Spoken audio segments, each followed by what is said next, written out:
नमस्कार, once again welcome you all in क्यूरेगा संवाद दिल से दिल तक।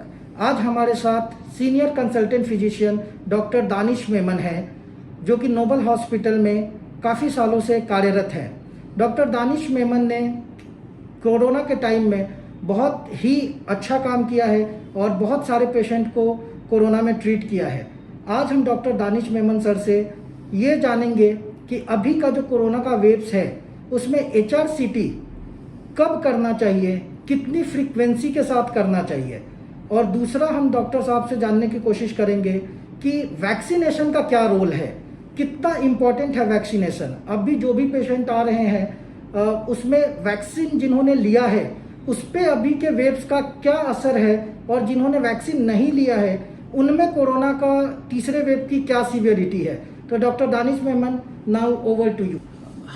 हम लोग थर्ड वेव में पहुंच चुके हैं। जैसा कि हम लोग रोज़ सुबह शाम न्यूज़ में हर जगह हम लोग सुन रहे हैं, हम लोग व्हाट्सएप पे फेसबुक पे भी हम लोग रीड कर रहे हैं। लेकिन मैं as a ground level worker, as a consultant physician, जो लास्ट 2 साल से हम लोग कोविड का हमने पूरा पिक्चर देखा है, right from first wave, second wave, अभी थर्ड वेव। हम लोग हर एक चीज़ हम लोगों ने, जब हमारे पास हाथ में कुछ भी नहीं था, जब हमारे पास हाथ में ट्रीटमेंट भी नहीं थी, तब से हम लोग सब चीज़ें एनालाइज कर रहे हैं। तो अभी मोस्ट इंपॉर्टेंट थिंग तो सिटी स्कैन, रही बात सिटी स्कैन की। सिटी स्कैन को जैसे हमने सेकेंड वेव में हमने देखा था कि बहुत सारे पेशेंट्स आ रहे थे, बहुत सारे पेशेंट्स आते हैं, सुनते हैं, जनरल प्रैक्टिशनर लेवल पे भी हम लोग देखते हैं। कोविड हो गया, सिटी स्कैन कर लिया, बट सिटी स्कैन वो एक स्कैनिंग है, वो कोई आम इन्वेस्टिगेशन नहीं है, वो एक एक्सरे की तरह नहीं है।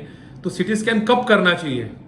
तो कोविड में जैसा हम थर्ड वेव में हम जितने पेशेंट्स अभी देख रहे हैं, मेरे एक्सपीरियंस के हिसाब से दिन के मैं जितने भी पेशेंट्स देख रहा हूं उसमें अभी तक मैक्सिमम पेशेंट्स हमने जो देखे हैं वो अपर रेस्पिरेटरी ट्रैक मतलब जिनमें लंग इन्वॉल्वमेंट अभी तक बहुत कम पाया गया है। बहुत कम पेशेंट्स है जिनमें हम लंग इन्वॉल्वमेंट देख रहे हैं। ये ओमिक्रॉन या थर्ड वेव का जो भी वायरस है, अभी उसका डिटेल एनालिसिस अभी तक हमारे हाथ में आया नहीं कि किस फिर भी हम जो हमारा जो पिक्चर या हॉस्पिटल डेटा है उसमें हम देख रहे हैं कि अभी भी डेल्टा जो है वही प्रिडोमिनेंट है। डेल्टा जो स्ट्रेन है, ओमिक्रॉन के केसेस पाए जा रहे हैं, लेकिन डेल्टा अभी भी डेल्टा ही हमारे इंडिया में, हमारे पूना में अभी भी डेल्टा का ही प्रिडोमिनेंस दिख रहा है। तो सिटी स्कैन का इंपॉर्टेंस कब है? तो हर एक पेशेंट को, जब भी पेशेंट हमारे पास आता है तो इमीडिएटली सिटी स्कैन करवाना जरूरी नहीं है, जो कि सबसे बड़ी गलती पेशेंट करते हैं। पेशेंट को कोविड हो गया मतलब इमीडिएटली लंग इन्वॉल्वमेंट होगा, ऐसा बिल्कुल भी नहीं है।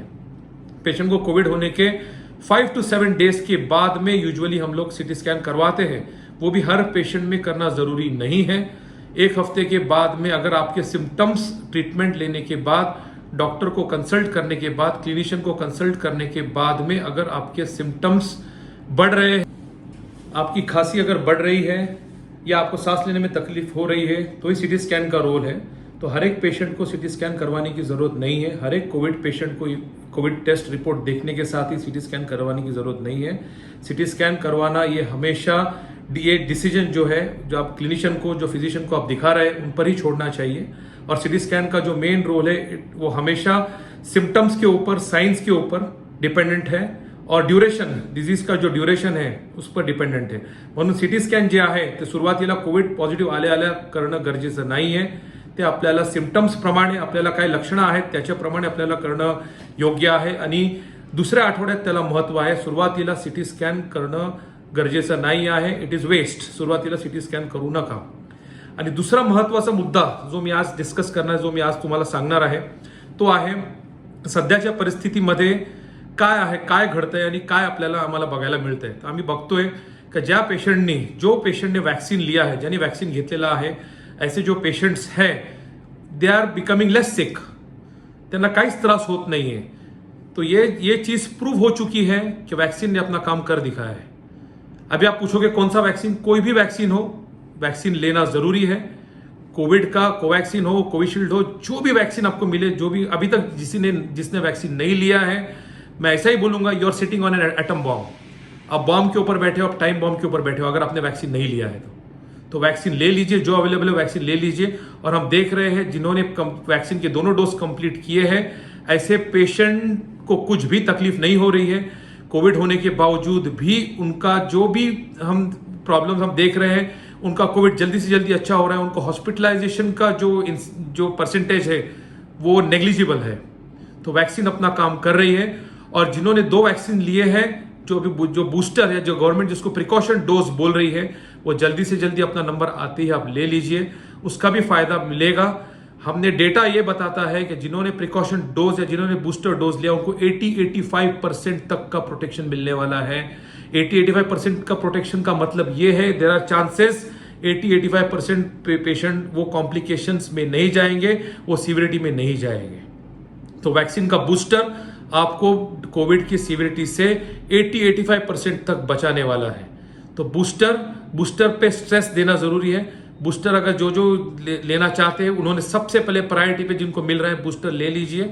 और कोविड के वैक्सीन का इंपॉर्टेंस अब अगर आप नहीं समझे हैं तो फिर कभी भी नहीं समझोगे। अभी क्योंकि मैं आपको जो भी जानकारी दे रहा हूं वो मैं आंखों देखी जानकारी दे रहा हूं। इट इज नॉट ये सुनी सुनाई बातें या लिटरेचर वाली बातें नहीं है। जो देख रहे हैं वो हम आपको बता रहे हैं।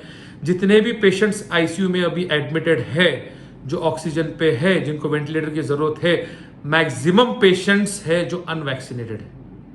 जिन्होंने वैक्सीन नहीं लिया है वो सफर करने वाले हैं, वो सफर कर रहे हैं। तो जिन्होंने अगर वैक्सीन अभी नहीं लिया, अब नहीं जागे तो कभी नहीं जागोगे। तो जल्द से जल्द वैक्सीन ले लीजिए, भले वो कोई भी वैक्सीन हो, कोवैक्सीन हो, कोविशील्ड हो, वैक्सीन लेना जरूरी है। वैक्सीन ने अपना काम दिखा दिया है। जल्द से जल्द वैक्सीन ले लीजिए और जल्दी से जल्दी इस बीमारी को खत्म करने की कोशिश में हम सबको जुट जाना है। बस मैं इतना ही आपको मैसेज दूंगा। जो मेरे 2 इंपॉर्टेंट एस्पेक्ट्स मैंने आपको बताया, सीटी स्कैन और वैक्सीनेशन, ये दोनों चीजों पे चीजें एकदम क्लियर है और आपको मेरा मैसेज पूरी तरीके से समझ आ गया होगा।